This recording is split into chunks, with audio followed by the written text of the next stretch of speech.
My name is Jonas Bobby, a mental health practitioner. We are here once again to discuss a very important topic, mental health. What mental health is, the causes of mental health, signs and symptoms, and then the advice to the youth on mental health. With me to do this discussion is a very renowned person, a colleague by name Mr. Abraham Kuma. He's a mental health practitioner. He practiced for years and has a lot of things to share with us today.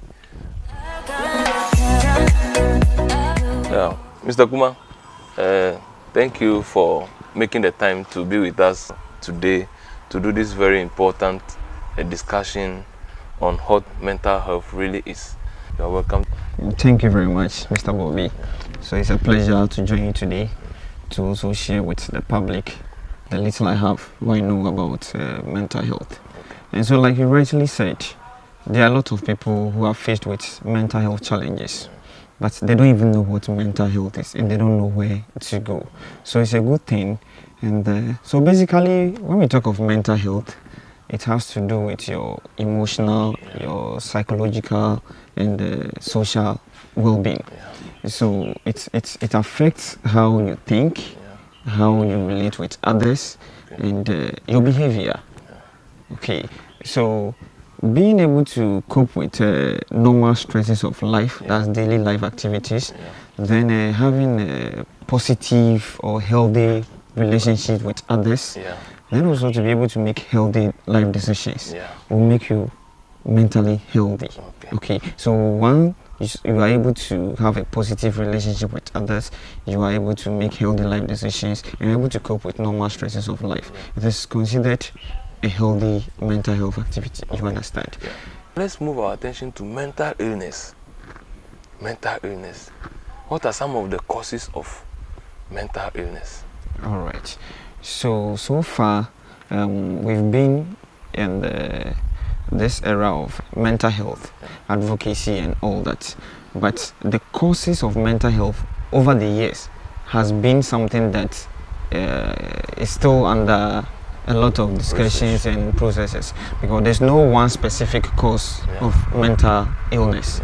Okay, but you can see it from this perspective, the genetic aspect. You know, once someone is from a family where a lot of people suffer mental illnesses, the chances are that the person will also end up having a mental health condition. You understand? So we can consider the genetic aspect. We can also look at the environmental or the social aspect of it.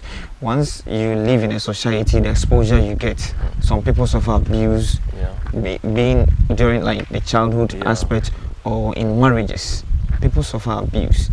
The exposure you get, how you are brought up, will also tell whether you are going to develop a mental health condition or not. The third aspect we can look at is the brain chemistry. You know, our brains are made up of these neurotransmitters that send signals here and there. So the normal function of those neurotransmitters are the things that keep us going. So if there's malfunctioning or there's a problem, trouble somewhere in those brain activities, it can also lead to mental illness. So there are a variety of things that can actually cause mental illnesses. So talking about the brain chemistry, it means that when you relate it to our normal life, if you have brain injury or there's trauma on the head, it can also have an effect on the brain, and this can lead to mental illness. Exactly. So this brain chemistry thing, we can actually link it to the environmental health condition I just spoke about, or social issues. So in environment exposure you get and things, sometimes out of issues coming up in the family or within the society, one can even suffer a very serious headache or whatever it's like migraine, which can go a long way to affect the brain. Then also, like we say, accidents. You live in a place that people drive or ride carelessly here and there, you are involved in an accident, it affects your brain. It can go a long way to also have mental effect on you. Okay, so there's this school of thought, I don't know, the youth now in this country are engaging so much in abuse of drugs, alcohol, drugs, hard drugs or psychoactive drugs like the weed, the common one, the weed, and then other drugs like medicines like tramadol and others to do all kinds of things. They have meanings for for those things. What can you say about that in relation to the causes of mental illness? Well, that is very fine. You know, let me take you back to the brain chemistry and give you just an example. So I told you that when you look at the brain chemistry, the normal functioning is what keeps us going. But if there's a more functioning, that is what will affect us mentally. What do I mean by this? Chemistry, there are chemicals in our system that react. So something like alcohol, when you take someone who is drunk or intoxicated, the person loses balance. The way the person talks and does other things becomes so abnormal. Why? Because the alcohol contains some substances that also have effects on the brain functioning. So it goes to act on certain things that will create imbalances. You get it? And that is why one behaves in a certain way temporarily. Within the period that the alcohol is still within the system functioning. But once it drains out, or you are relieved of it, you come back to normal. That means that the chemical reaction within that period, then things is done. But continuously, if you have this happening, okay, it becomes a part of you, and the brain continues to have challenges or difficulties, troubles processing things. You get it? So when this happens, you are going to land yourself into trouble. So the continuous use of these drugs and other things, they contain a lot of chemicals that really affect the brain and the brain reaction, the chemistry. So that's what. Thank you so much. A quick one also on the state of the economy that we are living in now, and then coupled with unemployment issues. A lot of youth are out of school, the universities, nurses training colleges, and then teacher training colleges. And some are still in the house for years, 5 years, 8 years. Some are even saying they are in the house for 10 years now without gaining an employment. So how can we relate the unemployment or loss of job to the causes of mental illness? Well, like I keep saying, for mental health, there is no one single cause. A lot of things come together. And looking at the economic situation now, if you don't have a living, or a source of living, is a big challenge. Pressure from home, pressure from friends. Talking about the youth, today there's a lot of pressure when you get to social media. People get to see things that are not even real, but because they are not there to attest to the fact or confirm whether they are real or not, it gives them a lot of things to think about. How do I also achieve this? How do I get that? Okay, so all these things affect our thoughts. And once you begin to think this way, the next question is, how do I make money? How do I make a living? So overthinking and other things can actually result to a whole lot of issues. You get it? When it happens like that, even your physical health, you wouldn't take it serious. Okay, you will not pay attention to yourself. Instead of having a positive thought about issues, the negative ones will keep recurring. And gradually, it will run into a lot of issues. You'll be depressed. Okay, you'll be depressed, a form of sadness and other things. And depression in this case, when this form of sadness exists for a period of time, continuously, let's say more than 2 weeks, 2 weeks and beyond, you are getting yourself into that thing. Mental health problem. So yes, these economic challenges really have a toll on people's mental health. A lot, one other common thing that we need to talk about is loss of a loved one. Okay, so when you lose a loved one, whether the person is someone you depend on or not, a loss of a loved one in itself is a big challenge. It comes with a lot of sadness. You express sorrow. People weep for so long. Okay, but as I said earlier, mental health has to do with you having a balance between the happy moments and the sad moments. Death has a toll on people. In this case, like if someone dies and the person happens to be the breadwinner of the family or someone you depend on for everything you do, you become sad even the more. And so if this sadness persists for a very long time without you coming back to the normal, realizing that yes, life goes on, then it's going to have a toll on your mental health. Yes. So this brings to mind the processes of grieving. Exactly. So if you are not able to go through these processes normally, Yes. or you overthink about what happened, Thank you. and it can lead you to a mental health problem. So what are some of the signs and symptoms that we can see to say that this person is having a mental health problem or a mental health challenge, that the person needs to seek advice, the person needs to see a professional for the correction or for treatment? Well, there are a variety of signs and symptoms of mental health. So depending on the condition anyway, and the individual who is faced with a challenge. Okay. So someone that who is very sociable, you see the person being withdrawn. All the time you see this person moving with friends, going up and down, and suddenly you see the person trying to withdraw from the company. Okay. It's a sign. When someone who feels sad for a very long time, you know this person is the open time. He or she is happy all the time, or most times. Then suddenly you see that no, most times the person becomes sad and is unable to share those cheerful moments anymore. It's also a sign. Then people with mental also have issues with alcohol or drugs. Someone who doesn't drink, suddenly you see the person going into alcoholism, drinking every now and then. They have the perception that when they drink, they forget about their issues, or kind of that. You get it? So they have issues with drugs. Positive relationship with others is one of the good aspects of mental health. Once you realize that someone begins having issues with relationships, with family, with friends, with colleagues at work, it should also alarm you that something is happening. So there are a variety of them. You can go on and on and on. They are uncountable, like I rightly said. Sometimes someone who is very sociable, you will see the person withdrawn from friends and colleagues. People begin to feel sad most times. It's also one of them things. Then you can also lose concentration or focus on things. Then we talk about, yes, exactly. Then we talk about you not being able to enjoy the things you used to enjoy, like on normal days. Maybe you like going to the pool, you like going to the club, doing a whole lot of fanciful activities. Then all of a sudden you've lost, or you begin to lose interest in those things. You get it? Then you have issues with alcohol or drugs in general. It's also part of those signs and symptoms of this mental disorders. We can talk about the changes in the mood. We begin to hallucinate, the delusion, and so many of them. These are all issues.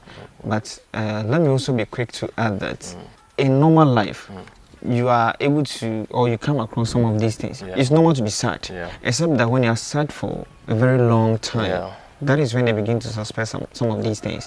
But no one should just base on some of the things we've mentioned to go and be self-diagnosing because I've observed this or kind of that, and so I think I'm having this challenge. No, I think this thing happens very often. So when you begin to see some of these changes within you yourself or a close friend or relative, the best is for you to seek medical attention. It is left onto the psychiatrist or the mental health practitioners to be able to diagnose you of a particular mental health condition. So don't base on, one shouldn't base on this normal signs and symptoms we've mentioned, because there are a variety of them and there are a lot of assessments that we do to be able to come to a conclusion that this is what perhaps is happening to the person.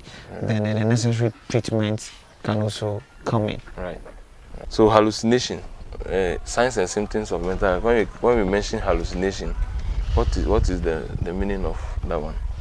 Okay, so to the layman, to the layman, hallucination, for me to make it simple for anyone to understand, we have about the senses of the human body, what we hear, what we see, what we smell, the taste.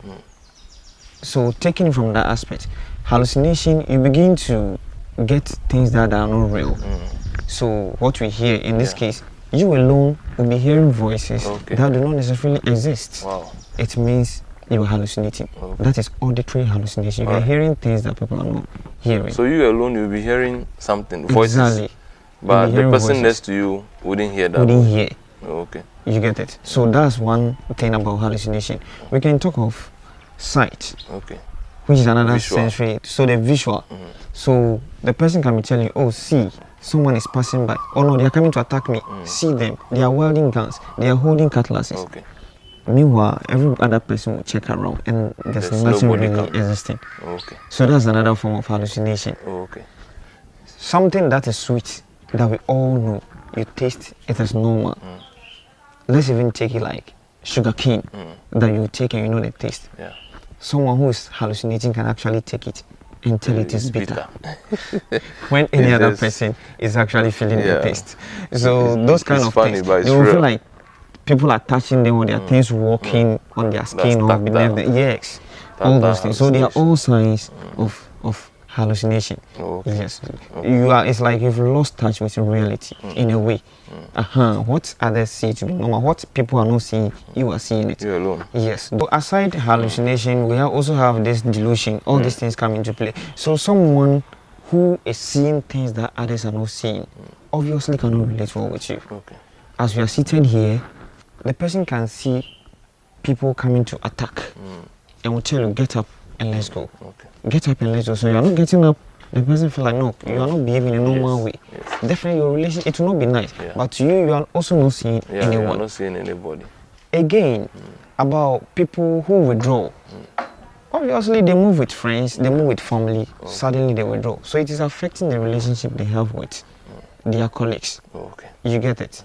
Feeling sad all the time, things you enjoy doing, you wouldn't like to go doing those things again. And people will be asking why. Then aside this, once people begin to see those things, the stigma also sets in. Yeah. So now it also impair the relationship from other people. They will see you to be strange. Yeah. And so they begin to stigmatize. So it definitely affects how we relate, yes. Oh, okay. Okay. Thank you so much for the discussion so far. We want to quickly move to the signs that you can see in somebody to know that this person is living a mentally healthy lifestyle. What are some of the things that we can see that, oh, this man is having no mental health problem, or this man is living well? Can we have some of those signs? Yes, obviously there are signs of positive mental health. Okay. And so relationship I'll always mention to be my first thing. Yeah. So once you have a very good relationship with people, or you relate with your colleagues at work, your family, or even marital issues, you relate with your wife and children well, you are living a positive mental health. Okay. If you're able to make healthy life decisions, definitely challenges will come in life. But once you're able to find solutions, make good or healthy decisions to be able to deal with those things, you're also living a positive mental health. Then also we have a very good relation between the mental and the physical health. Okay. Okay, so if you have a good connection between your mental health and physical health, you're able to take care of yourself, identify it when you need any medical attention or other things, to having a good influence on your own physical health too. You are seen to be living a very positive mental health. Okay. Aside that, we can also think about being able to deal with life stresses. Yeah. The sad moments will come. How do you deal with sorrow and come back to your normal life? So all these things are signs of positive mental health. Okay. You're able to help other people when they're in need to make decisions and all those things. Yes, so they are all signs of positive mental health. Okay. So it means that once we are alive, there are situations that might come out that we might not be expecting. Sometimes we might have shocks in this life. Things will happen to us, and there will be a surprise. Some will be very, very bad.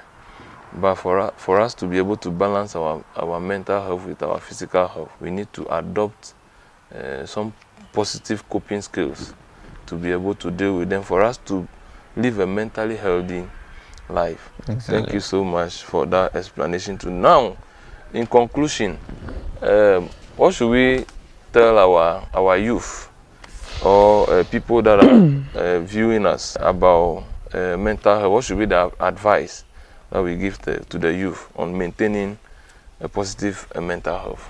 So, Mr. Bobby, I think mental health is not a thing that is stagnant. All stages of life, positive mental health is key. Being a child, an adolescent, or an adult. Okay. So, to the youth out there or any other person, today things are hard. There are a lot of issues, unemployment and other social issues. They should make sure they don't fall for the social pressure. That is one thing that leads a lot of people into thinking or doing a whole lot of bad things that will have a negative effect on their mental health. We should also know who we are, what we can do, and what we cannot do. Our abilities and inabilities. Exactly. Yeah. So when you know yourself and you know what you can and cannot do, you are able to balance life as such. Don't let anyone buy any pressure for you. Know the family you are coming from. Know what you can afford. Know the clothing you can afford. Know how to appear, because you are not the same as the next person who is seated to you. Even your own biological sibling or your brother or sister, you are not the same. We all have unique needs. Okay, so once you're able to identify those things, you know what you can do, then also you know who to surround yourself with. Surround yourself with people who are positive thinkers. You understand? If you have people who are so negative driven about issues, it's going to affect you. You understand? So just find a way. There are a lot of coping mechanisms. Wherever you find yourself, know that life goes on. There are things you have control over. There are others you do not have. So those that you think you have control over, try your best and handle those ones. Then if you don't have control over it, you leave it, or you talk to people who can help you out. I also advise that the youth today should also learn to speak out. They should be open-minded, because sometimes when you share your issues with a friend, a family member, or a colleague, they are able to help you with certain decisions and all those things. Okay. Then coming back again about the youth, today we think doing drugs is a form of fun. People don't just understand how it all begins. Your friend will ask you out, take a bottle of alcohol, take a glass of this. You think it is fun, we are going to have fun. That is how it will be tagged. But going forward, you are going to be perhaps dependent on those things. So you have to stay away from all these things. Then know that whatever you set your mind on, the brain is a very powerful tool. Whatever you set your mind on to do, you will definitely achieve it when you are focused. And always try to live within your means. Also look out for changes in your life. Once you observe anything that is not usual, begin to ask yourself questions. Try to always surround yourself with positive people. People who are positive minded, who have good influence on you. Because the people you live with, the people you surround yourself with, really influence your decisions, your actions, and whatever you do, which will go a long way to also have an influence or impact on your mental health. You get it? So, and then the pressure we have these days, the social media pressure, is so massive. Not everything we see out there is real. People just go do things just for the cameras. You have to know that whatever is happening there, even if it is real, you've not gotten there. Your time will definitely come. And so once you're not there yet, don't force yourself to be there. Okay. So in all, to the youth out there, they should always make sure they find a balance in life. There will be sad times, there will be good times, or happy moments. So always try to find a balance between these two. Connect it well. Then you are good to go.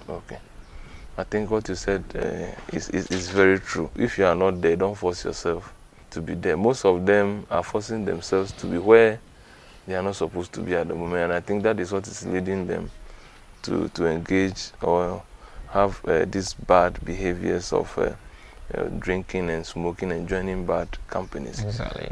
Thank you very much for the submission. I know we have a lot of mental disorders. We have a lot of mental disorders. You know, people out there think once you hit the streets, that is when you're mentally challenged. Yeah, but exactly. it's far from that. Exactly. There are a lot of mental health issues within us. A lot of people suffer mental health conditions and not the vagrants we see on the streets. Okay. And so in mental health, there are broad categories of these conditions. We can talk about the mood disorders, the depression and those other things, the bipolar disorders. We can talk about the personality disorders. You get it? We also have this anxiety disorders. Then I think you can also get the psychotic disorder. So they are broad. And I think this thing, you can just have a day to really sit down, discuss into detail for people to really get to know much about some of these disorders. Yes. So these are just broad categories. Yes. So as you rightly said, I think we'll have time for the discussion on the mental health disorders, because there are a lot. And then we need to explain them for the viewers to know if they mention psychotic disorders, what are the symptoms, how they will be able to identify themselves as having a challenge. Exactly. So thank you very much. We are most grateful. It's a pleasure to and then we hope to see you on this channel once again. Thank you. Thank you for My coming doors are through. always open. Thank you. Thank you. God bless you. God bless you too. So viewers, thank you for today. This has been our discussion. We hope it will be of benefit to everybody. We will come your way again next week, same time, on YouTube and Facebook. Okay, we want to thank Ronald Lodge for allowing us the space to do this video recording. Thank you so much. See you next week.